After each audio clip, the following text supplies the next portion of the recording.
કેમ છો? યુક્તિ પટેલના તમને બધાને જય શ્રી કૃષ્ણ. હવે તમે વિચારતા હશો કે મેડમ આવ્યા છે તો પાછું શું નવું લાવ્યા. આજકાલ આપણે બધી ગોળીઓ બહુ ખાઈએ છીએ, તો એમાંનો એક રોગ આજે નોર્મલ બની ગયો છે બી12ના ઇન્જેક્શનો બી એટલા લઈએ છીએ, ગોળીઓ બી એટલી ખાઈએ છીએ, તો તમે પણ થાકી ગયા હશો ને. તો એના માટે એક નાની એવી જે મારી કંપની છે જેમાં હું હાલમાં છું, ટીમેક્સ કરીને, એ લોકો બી12નો એક સ્પ્રે લાવ્યા છે, જેની અંદર આપણે નોર્મલી ખાલી દિવસમાં 2 થી 3 વાર સ્પ્રે કરવાનો છે. કઈ રીતે બતાવી દઉં છું, એ પણ તમને ડેમો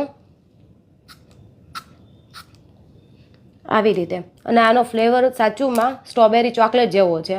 જે સ્પ્રે કર્યા પછી તમારે જે નોર્મલી તમે રિપોર્ટ કરાવો છો, તો એ રિપોર્ટ 15 દિવસ પછી કરાવવાનો, કોઈ પણ ગોળીઓ ખાધા વગર. તો તમને આઈડિયા આવી જશે કે મને બી12ની જે ઉણપ હતી શરીરમાં, એ આ સ્પ્રેથી નોર્મલ સારી થઈ ગઈ છે. તો આવી જ ઘણી બધી